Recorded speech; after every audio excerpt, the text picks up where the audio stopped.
Greetings, my human friends. This is Rudolf, the tall white alien. Yesterday I made a video and I took you onto a nature walk. Many of you wrote me and were very happy because they haven't been out in nature for a while, which is understandable if you live in a big city and are occupied with work, ways of making sure you survive day by day. So I'm happy that I showed you a little bit of nature. Today I'm out again, but in a completely different location, and this has a reason.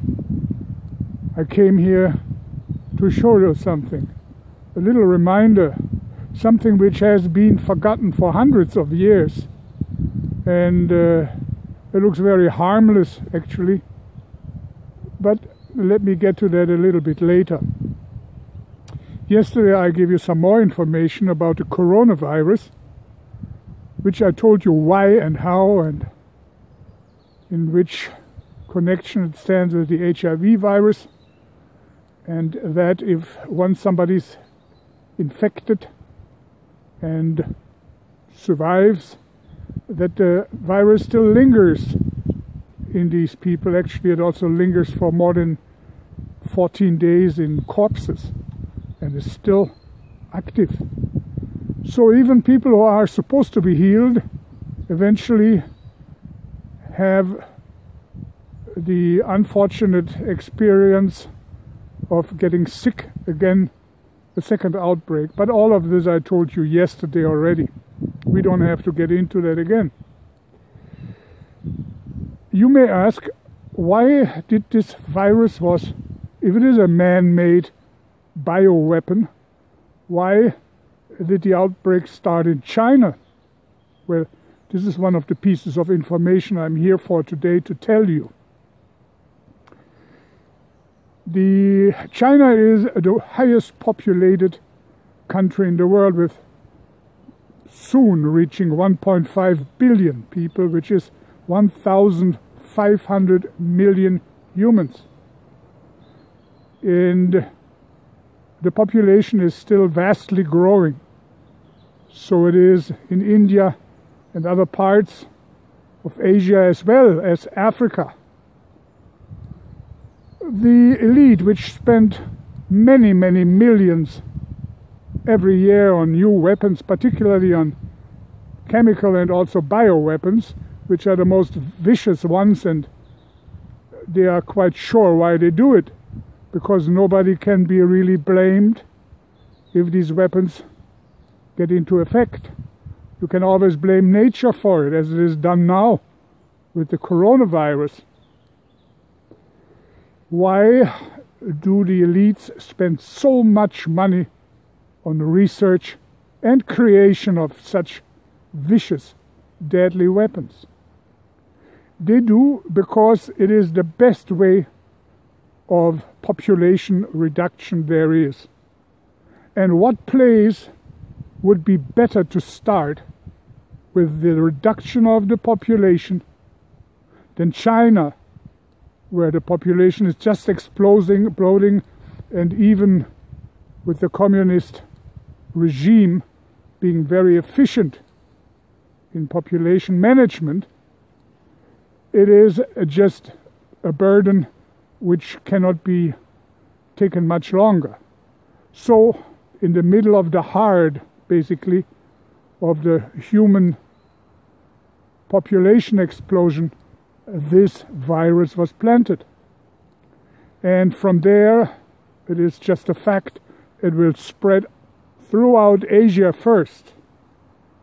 And then the idea the elite has, it certainly will also be reaching the shores of Africa, another one of not a country, it is a continent where the population is growing ever faster. And there as you can imagine, people live very close to each other and have no problems and have the need for the closeness of their families and friends. This virus just will, we have like a firebrand, like a forest fire, explode. And from there, of course, people will panically run away and try to find the shores of Europe. And there, the whole thing will also take hold. This is all known to the elite, and they started at a very popular place, and they know the virus is basically, over the long run, not stoppable anymore. Okay, so far you can follow me, but do you think, well, what happened to the population? What happened to the small, the tiny 0.01% of the highest elites which have created this virus? Aren't they also be in deadly danger? Of course not, my dear friends. They are not. There's a vaccine and they are already being vaccinated, and there's nothing for the elite to worry about. Naturally, the elite needs a small group of a few million, let's say 100 million people, who are still serving them, working for them, and make sure they can live a very beautiful life.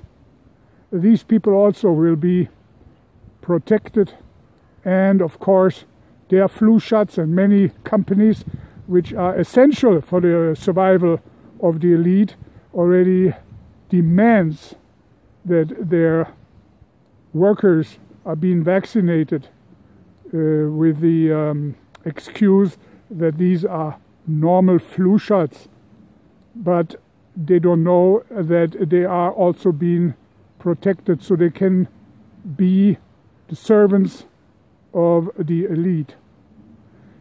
In today's time, 70 to 80% of the human population is just a waste.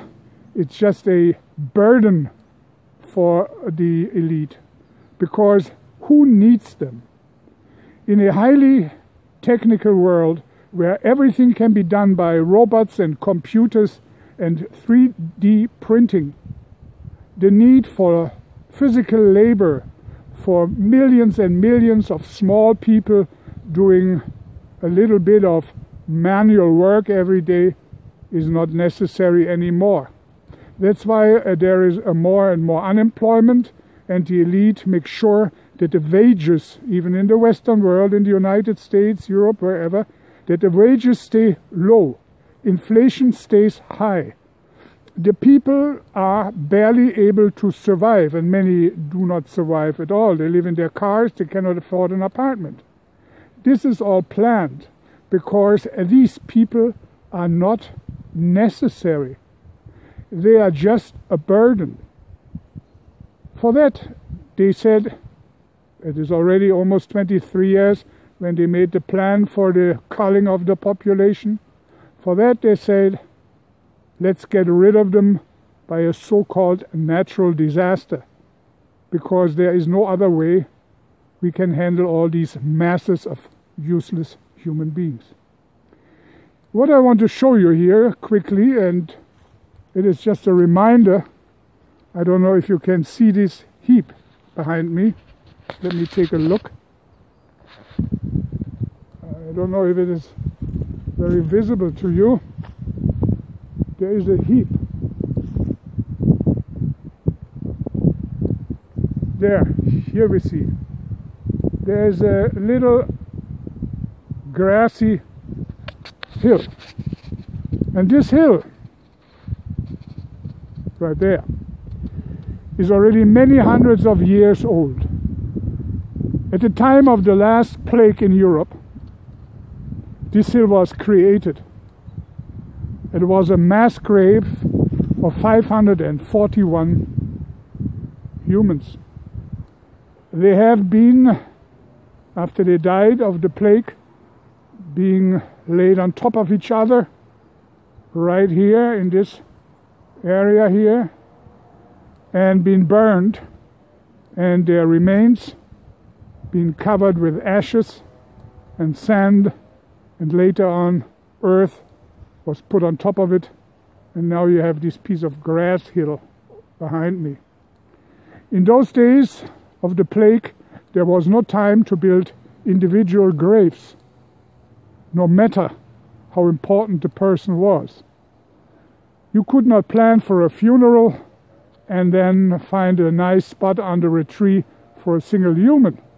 No, humans, even animals and anything around them was being piled up, burned, and then today you can walk through parts of the world and find hills in areas where there is no reason for being a hill because there is no rock foundation or anything.